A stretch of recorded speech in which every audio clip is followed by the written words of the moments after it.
திருமாலிருஞ்சோலை. திருமாலிருஞ்சோலைன்னு இலக்கிய பெயர் பெற்ற அருள்மிகு கள்ளழகர் சுந்தரராஜ பெருமாள் கோவில் அழகர் மலையில் அமைஞ்சிருக்கு. இந்த அழகர் மலை மதுரையோட மையத்திலிருந்து சுமார் 21 கிலோமீட்டர் தொலைவில் அமைஞ்சிருக்கு. மூலிகை தாவரங்களும் இயற்கை நீரூற்றும் பல வகையான உயிரினங்கள், விலங்குகள், பறவைகள்னு ஒரு பன்முகை தன்மை கொண்ட பசுமையான காடாவே இந்த மலை அமைஞ்சிருக்கு. இந்த அழகர் மலை கிழக்கு தொடர்ச்சி மலைகளோட முடிவோட நீட்சியா அமைஞ்சிருந்தாலும் இது கிழக்கு மேற்கா 18 கிலோமீட்டர் அகலத்திலையும் 320 மீட்டர் உயரத்திலையும் அமைஞ்சிருக்கு. இயற்கையாவே 2 மலைகளா பிரிஞ்ச இந்த அழகர் மலை பல சிறிய மலைகளாகவும் பறந்து விரிஞ்சு கிடக்கு. காப்பு காடுகள் சொல்லப்படுற ரிசர்வ் ஃபாரஸ்ட்ல அமைஞ்சிருக்கிற இந்த திருமால் தலம் 108 திவ்ய தேசங்கள்ல ஒண்ணு. அது மட்டும் இல்லாம அதிக பாடல்கள் பெற்ற, அதாவது 129 பாடல்கள் பெற்ற 3வது திவ்ய தேசம். இந்த அழகர் மலை கோவிலோட அமைப்பை நம்ம பார்த்தோம்னா 2 ஏக்கர் நிலப்பரப்புல அமைஞ்சிருக்கு. இந்த மலையோட உயரம் சுமார் 300 மீட்டர் இருக்கும். அழகர் கோவிலை சுத்திலும் கிரானைட் கற்களால் ஆன மதில் சுவர் எழுப்பியிருக்காங்க. இந்த வெளிப்புற சுவரோட பேர் வந்துட்டு அழகாபுரி கோட்டை, உட்புற மதில் சுவருக்கு பேர் வந்துட்டு இரண்ய கோட்டை. இந்த அழகாபுரி கோட்டையும் இரண்ய கோட்டையும் ஆழ்வார்கள் காலத்துக்கு அப்புறம் கட்டப்பட்டதா நமக்கு கல்வெட்டு குறிப்புகள் கிடைச்சிருக்கு. இந்த அழகாபுரி கோட்டையில இருந்து நம்ம உள்ள கோவிலுக்கு போறப்ப இரண்ய கோட்டை வாசலை தாண்டின உடனே இடது பக்கமா நம்ம திரும்பி போறப்ப நமக்கு வந்துட்டு 15ஆம் நூற்றாண்டை சேர்ந்த நாயக்க மன்னர் கட்டின ராயகோபுரத்தை நம்மளால பார்க்க முடியும். இதை பத்தி ஏற்கனவே நம்ம ஒரு வீடியோ அப்லோட் பண்ணியிருக்கோம், அதோட லிங்க் தரோம். இந்த ராயகோபுரம் மாதிரியே மொத்தம் 63-64 ராயகோபுரங்கள் அந்த காலகட்டத்தில் கட்டுறதுக்காக பிளான் பண்ணி இருந்திருக்காரு. இந்த ராயகோபுரம் அழகர் மலையில் அமைஞ்சிருக்கு. இதுக்கு முன்னாடி நம்ம போட்டிருக்கிற வீடியோவில் இருக்கிற ராயகோபுரம் மீனாட்சி அம்மன் கோயிலில் அமைஞ்சிருக்கு. இதே மாதிரியே சென்னையில், ஆந்திராவில் இந்த மாதிரி சில இடங்கள்ல இருக்கக்கூடிய குறிப்புகள் மட்டும் நம்ம கிட்ட இருக்கு. இதே மாதிரி இந்த 64 ராயகோபுரங்களும் இருக்கிற தரவுகளை நம்ம வேணா தேடி பார்க்கலாம். இப்போ இந்த அழகர் கோயிலில் இருக்கிற இந்த ராயகோபுரம் தொல்லியல் துறை கட்டுப்பாட்டில் இருக்கு. இடிஞ்சு விழக்கூடிய நிலையில இருக்கிற இந்த ராயகோபுரத்துக்கு பக்கத்தில் இப்போ பார்வையாளர்கள் யாரையுமே அனுமதிக்கிறது இல்லை. கோவிலோட உள் சுற்றுப்புற பாதையில் நம்ம அந்த ராயகோபுரத்தை தாண்டி நடந்து போறப்ப வசந்த மண்டபத்தை நம்மளால பார்க்க முடியும்.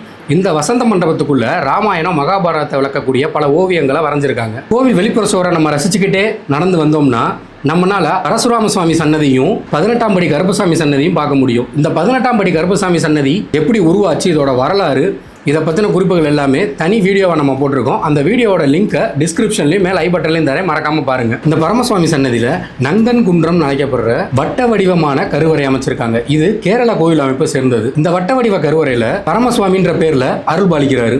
மூலவர் சுந்தரராஜ பெருமாள் அப்படின்னு அழைக்கப்படுறாரு. இந்த மூலவரோட விமானமான சோமசுந்தர விமானம் வட்ட வடிவமா அமைஞ்சிருக்கு. ஆரிய மண்டபத்தில் கொடுங்கை மற்றும் இசைத்தூண்களுக்கு மேலே பார்த்தோம்னா சிங்கத்தோட வாயில சுழலக்கூடிய பந்து அமைப்புல கற்சிற்பம் ஒன்று அமைஞ்சிருக்கு. மலை குன்றுகளில் வசிக்கக்கூடிய அமன் சமயத்தை சேர்ந்த சமணர்கள் மதுரையை சுற்றிலும் யானைமலை, கீழவளவு, அரிட்டாப்பட்டி, நாகமலை புதுக்கோட்டையை சேர்ந்த முத்துப்பட்டி, பெருமாள் மலை, இப்படி பல இடங்கள்ல வசிச்ச மாதிரியே அழகர் கோயிலில் இருந்தும் 3 மைல் தொலைவிலையும் தங்கினதுக்கான ஆதாரமா தமிழ் பிராமி கல்வெட்டுகளும் சமணர்கள் குகைகளும் கண்டுபிடிக்கப்பட்டிருக்கு. பாண்டியர் காலத்தில் கட்டப்பட்ட இந்த கோவிலில் பாண்டியர்கள், விஜயநகர மன்னர்கள், மதுரை நாயக்கர்கள், இப்படி பல மன்னர்கள் வந்துட்டு திருப்பணி செஞ்சிருக்காங்க. அதுலேயும் மதுரை நாயக்கர்களோட சிறந்த படைப்புகளான சிற்பங்கள், மண்டபங்கள் ஆகியவை இங்கே நிறைய காணப்படுது. அதுல திருக்கல்யாண மண்டபத்தில் அமைஞ்சிருக்கிற நரசிம்மர், கிருஷ்ணர், கருடன், மன்மதன், ரதி, திருவிக்ரம அவதாரம், லக்குமி, வராகமூர்த்தி ஆகிய கல் தூண்கள் இங்கே காணப்படுது. ஆண்டுதோறும் ஆடி பௌர்ணமி அப்போ நடக்கிற தேரோட்டம் இங்கே ரொம்ப விசேஷமானது. அதே மாதிரி அழகர் கோயில்னு எடுத்துக்கிட்டாலே சித்திர திருவிழா, வைகை ஆத்துல கள்ளழகர் இறங்குற அந்த திருவிழாவும் இங்க ரொம்ப பிரசித்தி பெற்றது. சங்க இலக்கியங்கள்ல இந்த அழகர் மலையும் அழகர் கோயிலை பத்தின குறிப்புகளும் வேறு சில பேர்களும் இருக்கு. அந்த பேர் என்னென்ன, அந்த குறிப்புகள் என்ன அப்படின்றத இப்ப பார்க்கலாம். அவ்வழி படரீர் ஆயின் இடத்து செவ்வழி பன்னீர் சிறைவன்று அரட்டும் தடத்தால் வளையொடு தம் பூங்கால் காவோடு கடம்பல கிடந்த காடுடன் திருமால் குன்றத்து செல்கிறீர் ஆயின் பெருமாள் கெடும் பிலம் உண்டு. இது சிலப்பதிகாரத்துல இளங்கோவடிகள் அழகர் மலையை பத்தி சொல்லியிருக்கிற குறிப்பு.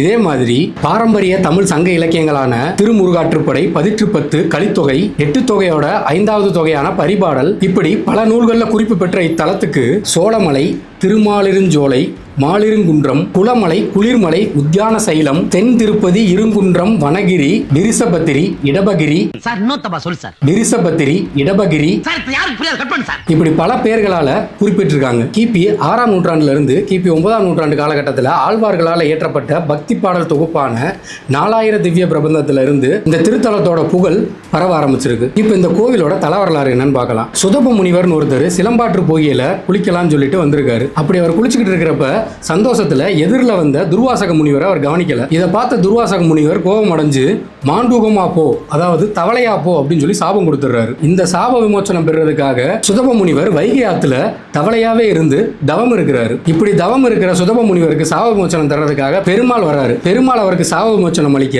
அந்த சாப மோச்சனம் பெற்ற சுதப முனிவர் பெருமாளை தரிசிச்ச அந்த உருவம் தான் திருமாலிரு நம்பின்னு சொல்லப்படுற அழகர்.